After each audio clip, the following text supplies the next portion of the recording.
अस्सलाम वालेकुम दोस्तों, मैं हूं आरिफ अली देसी ट्रैवलर पर। और इस वक्त मैं एक जगह पे मौजूद हूं और ये एक बहुत ख़ास जगह है। और वो ख़ास जगह ऐसे है कि यहाँ पे बादशाह के जो औलादें हैं वो यहाँ बसती हैं। बहादुर शाह ज़फ़र जो आखिरी बादशाह थे जो गुज़रे, और आए उनके जो कब्र है, जो उनका मज़ार है, वो म्यांमार बर्मा के अंदर मौजूद है। लेकिन उनकी जो औलादें हैं वो आज भी मौजूद हैं पाकिस्तान कराची के अंदर। ये इलाका है, यहाँ पे न्यू कराची का इलाका है, यहाँ पे रहते हैं। जो उनके पड़ पोते पोते पड़ पोते जो कह लें छठी से सातवीं पीढ़ी के करीब जो हैं वो ये हैं और ऑथेंटिक हैं। जिनका अक्सर टीवी में भी जो है ना जिक्र आता है। और जब इनके दादा और दादी का इंतकाल हुआ था वो भी काफ़ी न्यूज़ में जो है ख़बर चलाई गई थी। तो आज मैं पहुंचा हूं ऐसे ही बहादुर शाह ज़फ़र के एक पड़पोते के घर पे, जो कि कराची के अंदर रहते हैं। इंडिया से इनकी दादी और दादा माइग्रेट करके पाकिस्तान आए थे और तब से इधर ही हैं। अब इनके पास कौन से महलात बाकी हैं, कौन से जवाहरात हैं, या कोई तलवार इनके पास अभी भी है अपने दादा की, या इनके पास कोई महल है, कोई मकबरा है जो इनकी मिल्कियत हो, ये सब जानेंगे। और इनकी जो ये हालत है, ये घर इनका है जहाँ पे अभी मैं मौजूद हूँ। इस घर के अंदर वो रहते हैं। तो आइए बात करते हैं और मिलवाता हूँ आपको बहादुर शाह ज़फ़र के पोते से। देखिए जी, ये जगह है जहाँ पे वो रहते हैं। मैं ऊपर आ गया हूँ, ये चौथे फ्लोर पे आया हूँ मैं। ये उनका घर है जो मैं आपको जिनसे मिलवाने जा रहा हूँ। तो आइए चलते हैं, मुलाकात करते हैं उनसे। और वो अंदर मेरा वेट कर रहे हैं और उनसे मिलके जो है फिर आपको सारी बात सुनवाता हूँ। अच्छा जी, अशर आलम अमाद साहब मेरे साथ मौजूद हैं, जो कि बहादुर शाह ज़फ़र के जो छठी या सातवीं पीढ़ी से हैं। और उनसे हम सब कुछ जानने की कोशिश करेंगे और इनके शजर के बारे में भी पूछेंगे, और इनके पास क्या रिवायात, क्या तारीख़ हैं, उस पर भी बात करेंगे। अस्सलाम वालेकुम अशर साहब। वालेकुम अस्सलाम। कैसे हैं आप? बहुत खुशी हुई आपसे मिलके। बहादुर शाह ज़फ़र के चश्मे चिरागों में से भी आप एक हैं। अच्छा, ये बताएं कि आपके जो ज़ाहिर दादा परदादा परदादा होंगे बहादुर शाह ज़फ़र आखिरी बादशाह थे, तो उनके बारे में आपके पास क्या मालूमात है और आपके पास क्या शिजरा मौजूद है अपना? जी, जी, बिल्कुल हमारा शिजरा मौजूद है। और हमारे जो 2 चचा हैं, एक नवेद आलम नवी साहब, उन्होंने अपनी किताब में जो 2 किताबें लिखी, फ़ूज़ा और समंदर एक थी और एक उनकी शायरी की किताब थी। तो उसके अंदर उन्होंने अपना पूरा हमारा शिजरा मुरत्तब करके लिखा था और वो हमारे पास तकरीबन सबके पास मौजूद भी है। इसके अलावा हमारे एक और चचा हैं, उनका नाम है कैसर आलम। तो उन्होंने भी अपनी किताबों में इस का ज़िक्र किया, जो हम तक मुंतकिल हुआ है वो शिजरा। तो हमारी जो बहादुर शाह ज़फ़र के जो बेटे थे, जो वाहिद हम्म। बच गए थे गदर में, खुर्शीद आलम के नाम से उनको तारीख़ में, हिस्ट्री में उनको नाम है। तो उनकी जो साहबजादी थी, औलाद नरीना कोई नहीं था, साहबजादी थी सिकंदर जहाँ बेगम। तो वो रहीं, उनसे फिर हमारा सारा सिलसिला चला है। हमारे परदादा जो थे मौलवी मोहम्मद इसाक़, उन्होंने उन सिकंदर जहाँ बेगम से शादी की थी और इसी तरह उनका शिजरा सारा चला है।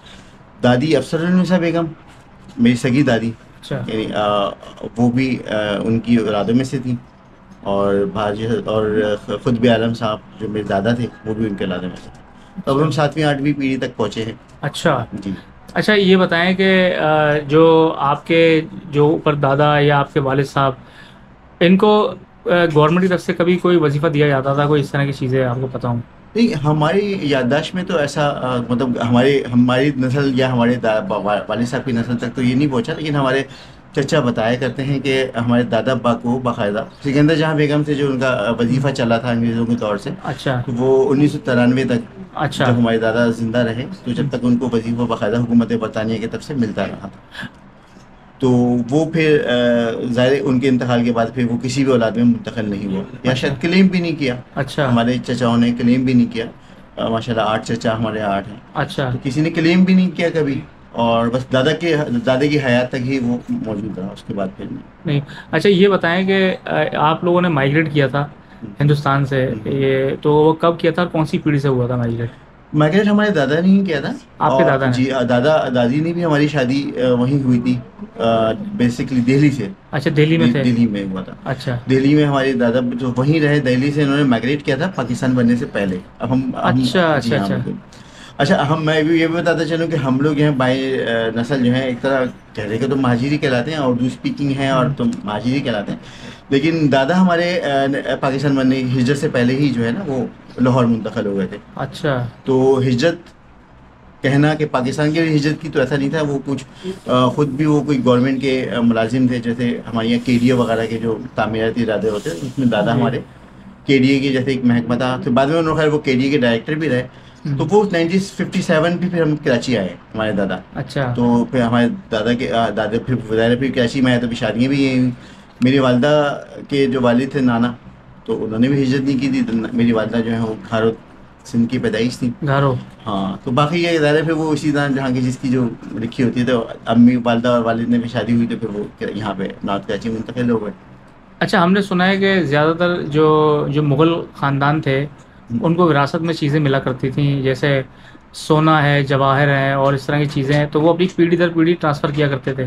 क्या आप तक कोई ऐसी चीज़ें पहुंची थी? नहीं, हम तक तो ज़ाहिर है हमारी नस्ल तक तो ये नहीं पहुँची, लेकिन हमारी हम जब हमारी दादी का जब इंतकाल हुआ, तो जब हमें इस बात को पता चला कि हमारी दादी की वहाँ पे जो है हिंदुस्तान में कितनी बड़ी जागीर थी, क्योंकि एक साहब जब आए थे तो उन्होंने बताया, जो दादी माँ के बचपन में कभी वहाँ पे साथ रहे थे। तो जब दादी का इंतकाल हुआ 87 में, अफसरुन्निसा बेगम उनका नाम था, और हिस्ट्री में भी उनका नाम दर्ज है। जब उनका इंतकाल हुआ था तो अखबार में और टीवी पे भी उनकी न्यूज़ आई थी कि अच्छा। हाँ, कि बादशाह जफ़र की जो पड़पोती थी, कि पड़पोती कहलाएंगे ना, तो पड़पोती का इंतकाल हुआ तो खबर आई थी।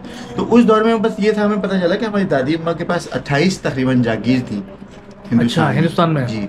और उनका जो महल था वो इतना बड़ा था कि वो हम तो इसको सपोज भी नहीं कर सकते। तो वो बता रहे थे कि मैं वो छोटा था, मुझे नहीं अंदाज़ा कि वो महल कितना बड़ा था, बस उन्होंने ये बताया कि इससे अंदाज़ा कर लो कि उनके एक महल में जो उनका एक वो था, बरामदा था, वहाँ पे हाथी नहाया करते थे। अच्छा।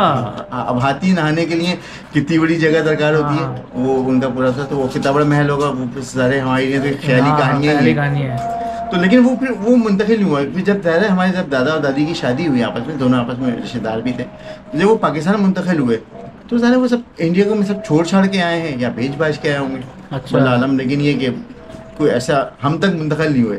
लेकिन दादी के पास हमारे, हमने सुना है कि हम उनके पास 28 गाँव की जागीर थी। 28 गांव की जी, जागीर थी इंडिया के? इंडिया की। अच्छा अच्छा अच्छा। अब पाकिस्तान जब वो लोग आए तो वो सब वहाँ पे या तो छोड़ के आए, चंद चीज़ें बेच सके होंगे तो बेची होंगी, बाकी वो छोड़ छाड़ के ही आए थे सारे। अच्छा, आपके अलावा भी कोई बहादुर शाह जफ़र के कोई फैमिली में से कोई है किसी और जगह पे, इंडिया में या और किसी जगह पे कोई है? जी बिल्कुल, बहादुर इनकी जो और भी बहन भाई थे, हमारी सिकंदर जहाँ बेगम की और भी कुछ थे। हम जब पाकिस्तान मुंतकिल हुए तो हमारे दादा भी इकलौते ही थे, कुतुब आलम फरहत नाम था उनका, फरहत अच्छा। देहलवी। और दादी अम्मा अफसरुन्निसा, तो उनका भी भाई था, वो भी शायद इंडिया में ही उनका इंतकाल हो गया था। अच्छा। तो ये दोनों इकलौते हैं।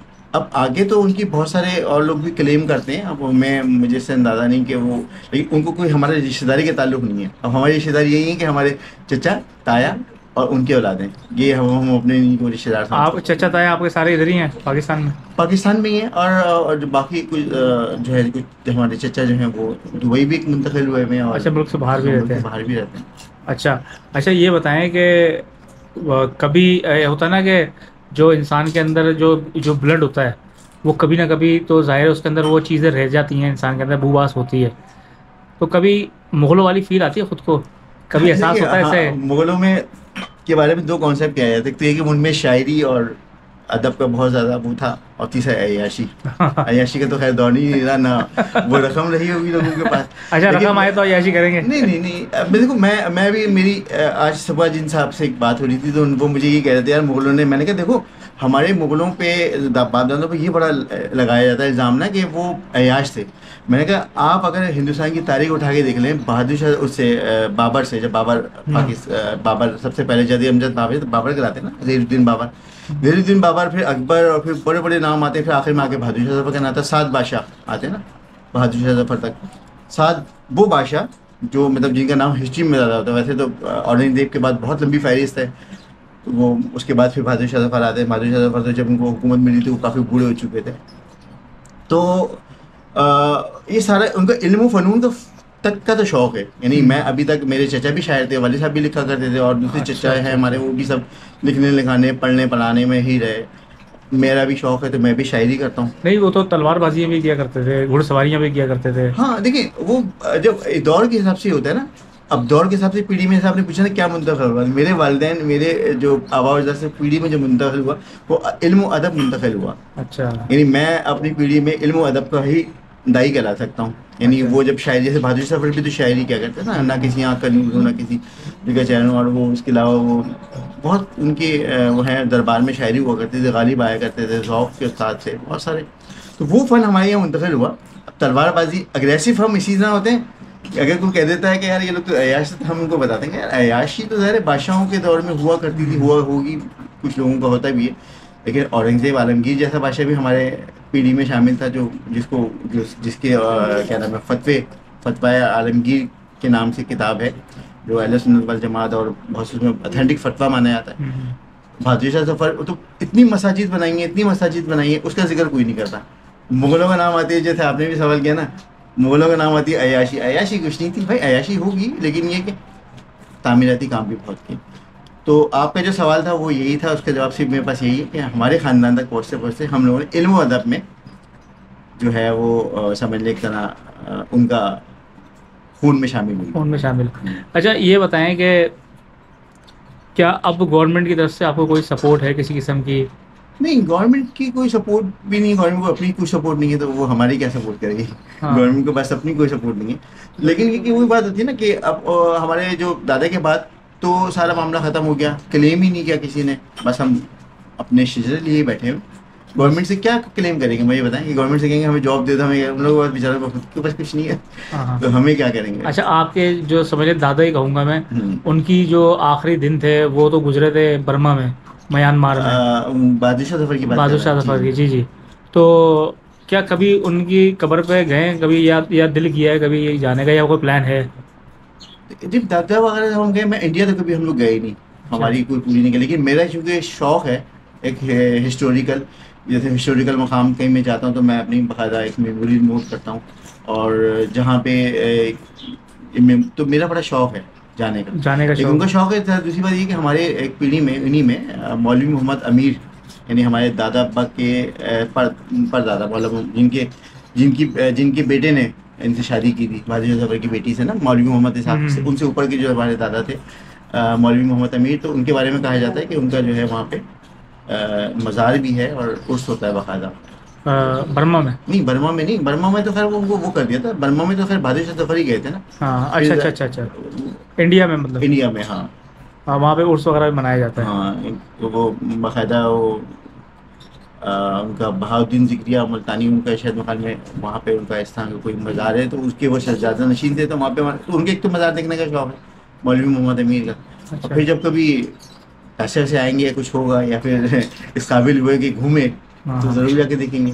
अच्छा, सिर्फ हिस्टोरिकल प्लेस की हैसियत से जाएंगे, मतलब खूनी रिश्ता भी तो बनता है ना? अब देखो, क्लेम करने के लिए तो क्या कहेंगे, अब हम क्लेम करने के लिए हमारा जो लिखा हुआ शिजा है वो मेरे चचा की दिखाएं, किताब क्या दिखाएं शिजरा क्या लिखा है? नहीं, ये तो खैर मेरे पास डायरी में लिखा हुआ है। अच्छा। मेरे पास किताबें हैं, वो अभी इस वक्त अवेलेबल नहीं है, आप कभी इंशाल्लाह कभी और दिखाऊंगा। चचा की 2 किताबें, उनमें भी पूरा वो शिजरा है, और जो हमारे दादा और एक और चचा है हमारे फैसल आलम, उनकी किताबों में भी शिजरा है। अब वो शिजरा तो किसी को क्लेम नहीं किया सकता। हाँ, हो सकता है किसी पर लिखा, बल्कि लिखा हुआ भी शिजरा है, हमारे एक चचा के पास लिखा हुआ भी शिजरा है, ऊपर से पूरा हमारा एक ख़ानदान का शिजरा मौजूद है। वो क्लेम अब कौन क्या करता है यार। अब वो पहले वो कंप्यूटराइज दौर तो रहा नहीं है कि डालेंगे अशरालम को और सर्च कर लेंगे आगे बहादुर शाह जफर के लाते में से। अच्छा, एक सवाल मैं दोबारा एक करूँगा आपसे, थोड़ा सा मोल्ड करके, क्योंकि हुक्मरानी की आपके जद अमजद ने ऊपर, जो मुग़ल थे बादशाह रहे, तो अब आप नौकरी करते हैं, तो कैसा लगता है ये सब कि नौकरी या अपना कारोबार, एक होता है ना बंदे का, जैसे खून में मैंने कहा कि शामिल होती है, इस तरह की कोई सोच तो नहीं दिमाग में आती है कि यार ये मैं क्या कर रहा हूँ, मैं तो बादशाह था?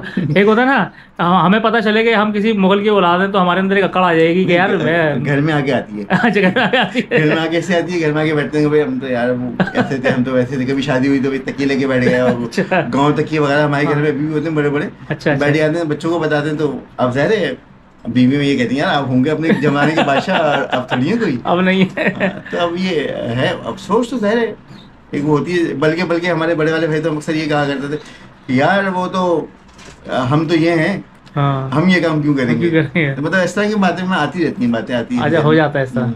चलें, बहुत बहुत शुक्रिया आपका अशर भाई, जज़ाकल्लाह, आपने कीमती वक्त दिया। तो भाई ये हैं अशर भाई थे हमारे, जो कि बहादुर शाह जफ़र की छठी या सातवीं पीढ़ी में से थे। अभी इन्होंने मुझे पूरा शजरा दिखाया है, इनके पास इनकी डायरी में जो है सब लिखा हुआ है, और ये एक बड़ी अच्छी चीज़ है। और इनको किस्से कहानियाँ भी पता हैं जो इनके बुज़ुर्ग बताते हैं। और अगर एक हम आम बंदे से मिलते हैं जो क्लेम करता है, उसको ये इतनी सारी डिटेल्स, इतनी बातें नहीं पता होती। लेकिन मैंने इंटरव्यू शुरू करने से पहले भी काफ़ी चीज़ें इनसे पूछी। जब तसल्ली हुई है तब मैंने, क्योंकि जब इनकी दादी का भी इंतकाल हुआ था और दादा का, तो टीवी में भी जो है वो ख़बरें चली थी, तो ये सारा था। और अभी जिस कंडीशन में है वो भी मैंने आपको बताया कि अब वो महलात, वो सारा कुछ तो नहीं रहा, तख्तो ताज नहीं रहा, तो अब नौकरी करते हैं और नौकरी करके गुजारा चलता है। तो उम्मीद है ये आज का इंटरव्यू आपको ज़रूर पसंद आया होगा। अगर वीडियो पसंद आई तो लाइक एंड शेयर करें, कमेंट करके ज़रूर बताएं। अब तक के लिए इतना ही, अगली वीडियो तक के लिए इजाज़त दें, तब तक के लिए अल्लाह हाफ़िज़।